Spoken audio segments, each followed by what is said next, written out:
नमस्कार बंधुरा welcome to CBC topper और कम्पिटिटिव बायोलॉजी कमांडो।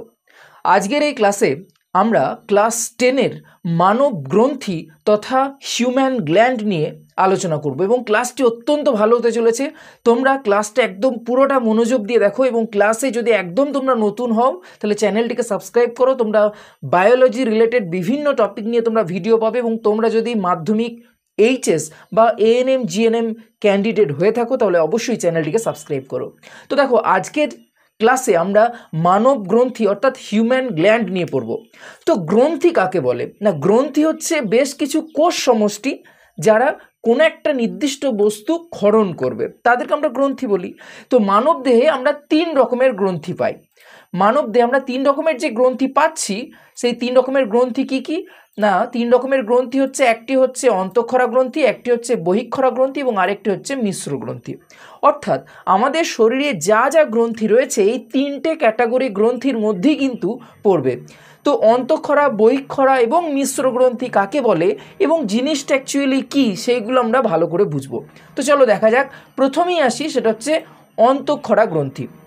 তো অন্তঃক্ষরা গ্রন্থি কাকে বলে দেখো আমি এখানে ডেফিনেশন দিয়ে রেখেছি, সেটা হচ্ছে যে অন্তঃক্ষরা বা অন্তঃস্রাবী গ্রন্থি বলছি আমরা। কাদের বলবো না, যে সমস্ত গ্রন্থির খরিত রস অর্থাৎ খরিত পদার্থ নালীর মাধ্যমে গ্রন্থির বাইরে নিঃসৃত না হয়ে সরাসরি দেহরস তথা রক্ত ও লসিকাতে মিশে যাচ্ছে তাদেরকে আমরা বলবো অন্তঃক্ষরা বা অন্তঃস্রাবী গ্রন্থি। অর্থাৎ সেই সমস্ত গ্রন্থির খরিত পদার্থটা সরাসরি আমরা দেখতে পাবো যে রক্তে মিশে যাচ্ছে এবং রক্তে মিশে যাওয়ার পর সেই পদার্থটা কোষের যেখানে গিয়ে কাজ করা উচিত সেখানে গিয়ে কাজ করছে। উদাহরণের সাহায্যে বোঝায়, যেমন হচ্ছে দেখো থাইরয়েড, যেমন হচ্ছে পিটুইটারি, যেমন হচ্ছে অ্যাড্রেনাল বা অ্যাড্রিনাল গ্রন্থি। কি হচ্ছে দেখো, ফার্স্ট ভালো করে বোঝো ব্যাপারটা যে অন্তঃক্ষরা গ্রন্থিতে হচ্ছেটা কি।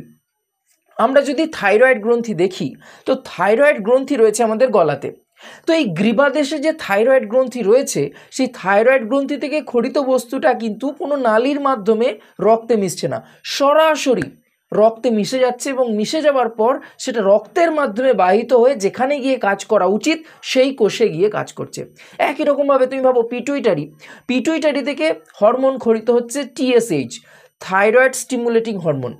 তো তুমি ভাবো এই যে থাইরয়েড স্টিমুলেটিং হরমোন এটা খরিত হচ্ছে পিটুইটারি থেকে, পিটুইটারি আছে মানব মস্তিষ্কে, তাহলে মানব মস্তিষ্ক থেকে খরিত হচ্ছে এবং সেই পিটুইটারি থেকে খরিত বস্তু টিএসএইচ এসে কাজ করছে কোথায় না, আমাদের গ্রীবাদেশে রয়েছে যে থাইরয়েড গ্রন্থি, সেই থাইরয়েড গ্রন্থির উপর।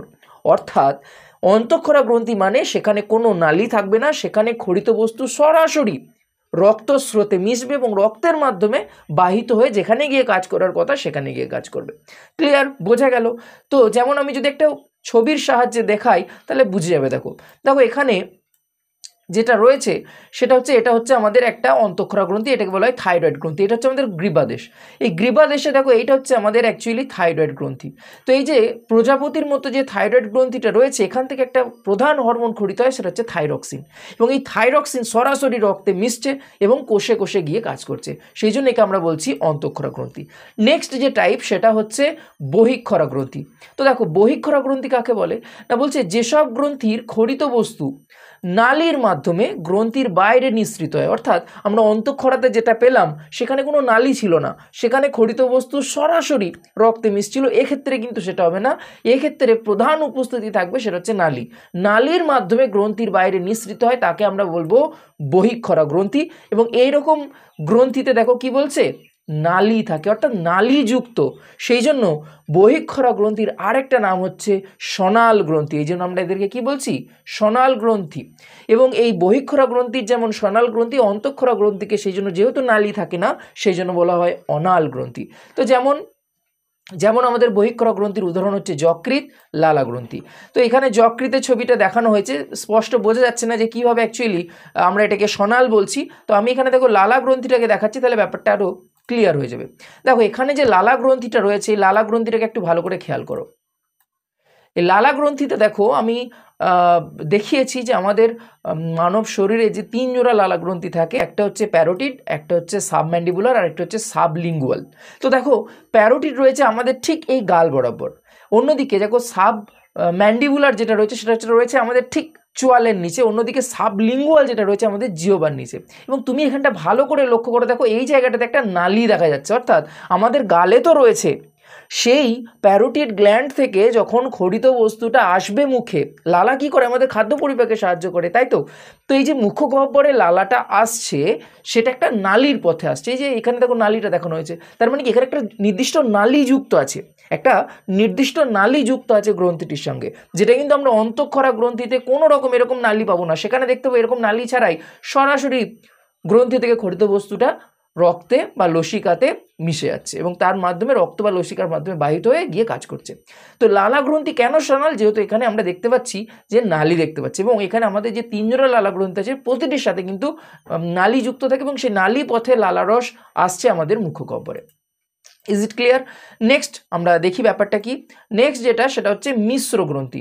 তো মিশ্র গ্রন্থি কাকে বলে না, দেখো মিশ্র মানে কথার মধ্যেই রয়েছে না, মিশ্র মানে কি মিক্সড, অর্থাৎ যে সমস্ত গ্রন্থি আমরা দেখব অনাল এবং সনাল উভয় প্রকার গ্রন্থির সমন্বয়ে গঠিত, অর্থাৎ উভয় রকম যে গ্রন্থি সেই উভয় রকম গ্রন্থিরই কাজ করে, তাদেরকে আমরা বলবো মিশ্র গ্রন্থি বা মিক্সড গ্ল্যান্ড। যেমন অগ্নাশয়, শুক্রাশয়, যতগুলো শয় আছে, শুক্রাশয়, অগ্নাশয়, ডিম্বাশয়, এইগুলো সবই হচ্ছে মিশ্র গ্রন্থি। অর্থাৎ এখানে আমরা দেখতে পাবো যে মিশ্র গ্রন্থির ক্ষেত্রে আমরা কি দেখতে পাচ্ছি, যে সেখানে আমরা নালীও দেখতে পাচ্ছি এবং নালী বিহীন অংশও দেখতে পাচ্ছি।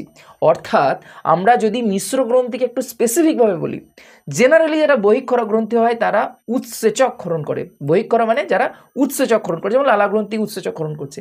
অন্যদিকে যারা অন্তঃক্ষরা গ্রন্থি তারা তোমার হরমোন ক্ষরণ করে। অর্থাৎ যারা অন্তঃক্ষরা গ্রন্থি তারা জেনারেলি হরমোন ক্ষরণ করে, আর যারা বহিঃক্ষরা গ্রন্থি তারা জেনারেলি উৎসেচক ক্ষরণ করে। তাহলে মিশ্র গ্রন্থি তার মানে এরা উভয়ই ক্ষরণ করবে, অর্থাৎ লালাও ক্ষরণ করে, হরমোনও ক্ষরণ করে। যেমন আমি যদি বলি যে এখানে আমরা যে অগ্নাশয় দেখতে পাই, যে অগ্নাশয়টা দেখতে পাচ্ছ, এই অগ্নাশয়ে 3 রকমের কোষ থাকে, একটা হচ্ছে আলফা কোষ, বিটা কোষ, ডেল্টা কোষ। তো এখানে আলফা কোষ থেকে যেটা তৈরি হয় সেটা হচ্ছে গ্লুকাগন হরমোন খরিত হচ্ছে, বিটা কোষ থেকে ইনসুলিন হরমোন খরিত হচ্ছে এবং ডেল্টা কোষ থেকে সোমাটোস্ট্যাটিন হরমোন খরিত হচ্ছে। দেখো হরমোন খরিত হচ্ছে, তার মানে হরমোন মানেই হরমোন খরিত হয় কোন ধরনের কোষে, আমি বললাম সরাসরি রক্তে মিশছে মানে অন্তঃক্ষরা গ্রন্থি। একইভাবে আমরা যদি অগ্নাশয়ে দেখি, সেখানে দেখতে পাবো বিভিন্ন প্রোটিন পরিপাককারী উৎসেচকও কিন্তু খরিত হচ্ছে। অর্থাৎ আমরা অগ্নাশয় থেকে দেখতে পাবো যে উৎসেচকও খরিত হচ্ছে, আবার অগ্নাশয় থেকে দেখতে পাবো বিভিন্ন হরমোনও খরিত হচ্ছে। তাহলে আমরা দেখতে পাচ্ছি অগ্নাশয় এমন একটা গ্রন্থি যেখান থেকে উৎসেচক এবং হরমোন উভয়ই খরিত হচ্ছে, সেই জন্য আমরা এদেরকে বলছি মিশ্র গ্রন্থি। ব্যাপারটা বোঝা গেল? কোনো কনফিউশন? কমেন্ট সেকশনে জানাও কোনো কনফিউশন থাকলে। নেক্সট লাস্ট টপিক সেটা হচ্ছে যে আমরা তাহলে যদি অন্তঃক্ষরা গ্রন্থি আর বহিঃক্ষরা গ্রন্থি ডিফারেন্সিয়েট করি তাহলে কি ডিফারেন্স পাবো না, অন্তঃক্ষরা গ্রন্থির আমরা ডিফারেন্সিয়েট করলে পাবো অন্তঃক্ষরা গ্রন্থিতে কোনো নালী থাকে না, বহিঃক্ষরা গ্রন্থিতে অবশ্যই নালী থাকে। অন্তঃক্ষরা গ্রন্থিতে দেখো খরিত পদার্থ উৎসস্থল থেকে এসে দূরবর্তী স্থানে ক্রিয়া করে, মানে এক জায়গায় উৎপন্ন হয় অন্য জায়গায় গিয়ে কাজ করে। অন্যদিকে সব অন্তঃক্ষরা গ্রন্থি অবশ্য করে না। আর বহিঃক্ষরা গ্রন্থি মানে হচ্ছে যে সমস্ত গ্রন্থি ক্ষরণ যেখানে করছে সেটা নালী দিয়ে বাহিত হয়ে উৎপত্তি স্থল থেকে দূরবর্তী স্থানে যায়, অর্থাৎ নালী থাকে। অন্তঃক্ষরা গ্রন্থির খরিত পদার্থ হচ্ছে হরমোন, আর বহিঃক্ষরা গ্রন্থির খরিত পদার্থ হচ্ছে উৎসেচক, যেমন এখানে লালা রস, অগ্নাশয় রস, পাক রস, আন্তরিক রস প্রভৃতি রয়েছে, যেটা আমি অলরেডি আগে ক্লিয়ার করলাম। তো এবার আমাকে বলো যে ক্লাসটা কেমন লাগলো, এবার আমাকে বলো যে ক্লাসটি কেমন লাগলো।